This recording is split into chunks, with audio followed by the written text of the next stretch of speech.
welcome to my channel, or welcome back to my channel. My name is Yosha and I'm your go-to girl for all things real. So today I'll be talking about going to my 10-year class reunion. This past weekend was the Marietta High School joint 10 and 11 class reunion.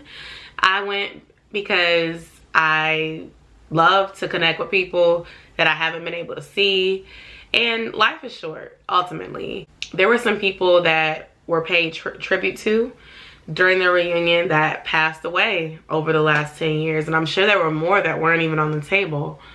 I think that any opportunity that you have to get together with people that you like is a good one, because you never know when it might be your last time seeing that person. And honestly, it's been so many times where these sort of opportunities come up and people are like, oh, it's gonna be awkward, I don't know, I don't want to go, or I don't know, girl, I'm not gonna go. And then after you go, everyone's texting you like, how was it? Or they're commenting like, I wish I would have came, and someone ends up passing, and then you're posting these old pictures from 5 years ago, 10 years ago, because you didn't keep in contact with that person. Now, I'm not gonna sit here and lie and say you're gonna keep in contact with everybody that you went to high school with, because that is not true. People end up going to college in different states, starting new lives.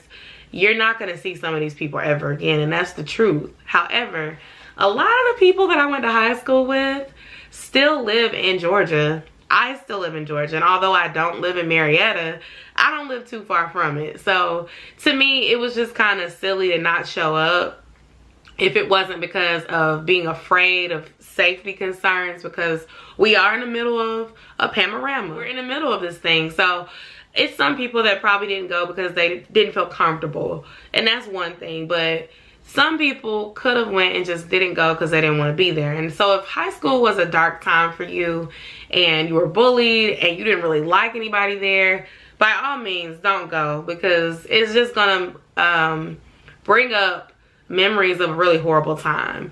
But for people like me, I feel like you should go, because for me, high school helped me escape a lot of things that were going on at home.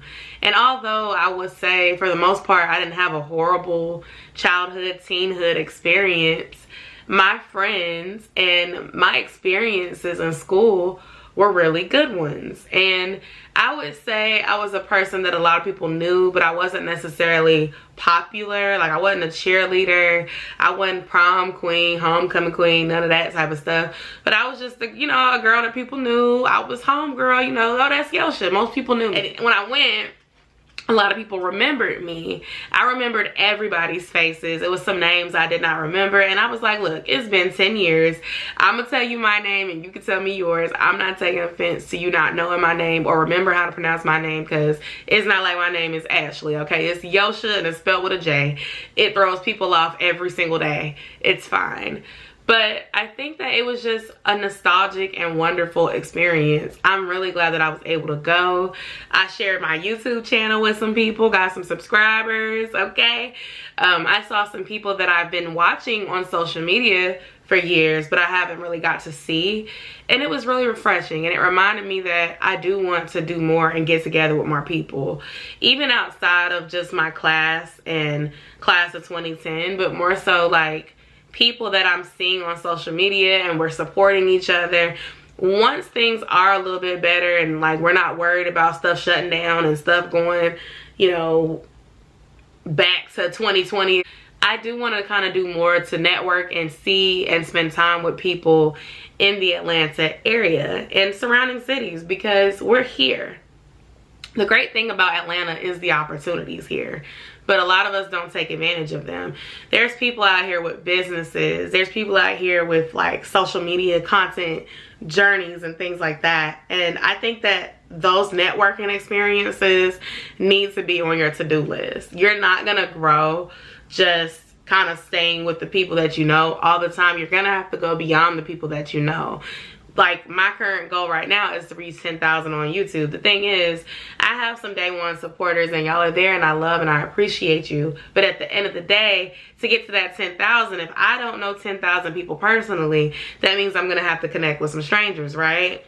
Well, sometimes networking and stepping outside your comfort zone is how you get to meet those strangers. It's how you get to connect with folks that you would never have gotten the opportunity to talk to outside of your normal networks. Because if you're just sitting around the same family, the same friends, you're not going to really get that opportunity. Now, of course, social media is a great way to grow too, but organic in-person meetups, I definitely think, is also a good way. It was just cool to see people that I used to spend almost every day with 10 years later, some married, some with kids, doing different things. It made me feel proud. It made me feel good to be there. I think another thing that inspired me to go was the fact that one of my favorite professors from college passed away last month, and it was not expected.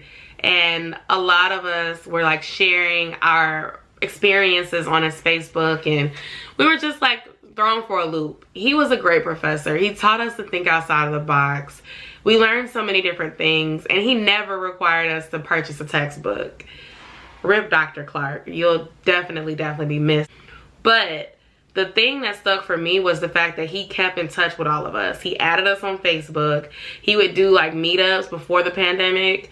And like, I never went to any of them. And I promised myself from that if I can make it to things like that, I'm going to go. It is going to be awkward. I'm not going to lie. I'm not going to even say it wasn't awkward. It was. But you know, after a couple of those seltzers, I started to loosen up. The thing with me, I'm very friendly and personable anyway. I can pretty much talk to anybody. In an awkward situation, I'm gonna be quiet for a little bit and kind of peep my surroundings. And then I'll be the person to go walk up to somebody. I don't care. I do not care, you know. And if it's weird, after a few minutes, I'll move on to the next person. That's kind of what I did. But in hindsight, I think that if things like that are going on, you need to go. Even if it's not a class reunion, it could be something at your college. Like, we have a Clayton State University Alumni Week coming up, and I'm gonna definitely try to make sure I go to at least one of those events. I didn't go really in the past, and my reason is that, you know, at my college, it's not a HBCU, it's a PWI, but we have like 53% African American population. It's got a mixture of students that are like 18 to 22, like, you know, you're straight out of high school students, and then you got students that are like in their 30s and their 40s going back and getting degrees. They have Greek life, you know, you can join a sorority or fraternity, and it gives you somewhat of that experience, but it's different than going to a large PWI or an HBCU. There is no homecoming in the fall because Clayton State doesn't have a football team. So our homecomings feel awkward. They're in the spring. Our events kind of feel weird because basically if you weren't in a sorority or fraternity, there really wasn't like a culture, if you will. And I hate to say that because I love my alma mater, but it's the truth. Like, I have friends that are not in sororities, and they don't be wanting to come back and do things. They're like, yeah, that's not gonna be fun. That's just gonna be a bunch of Greek people sitting around. I'm a Zeta, so I understand, because I'm in a sorority, how it's different. Because yeah, like, I do go and I vibe with my sorors, and I do vibe with the people that I used to vibe with back then. But it's different when you didn't really have that, and it's kind of like, well, why am I going back? I ain't nobody that I know gonna be there. But the thing is, if we don't start showing up to these things, then it won't ever be like an ability for it to not be awkward. And if we don't start trying to make that change, it won't ever change. I don't know if that makes sense to y'all, but I encourage you to go. If you didn't hate your experience, again, if you hated your experience, if college was traumatic for you, if high school was traumatic for you, don't go, because it's not going to be anything good for your mental health. But if you really enjoyed it, don't worry about who's not going to be there. Just go up and start talking to people. Life is short. You know, if you can, do. If you can't, then maybe next time. I hope you enjoyed this video, and I'll see y'all in my next one. Bye.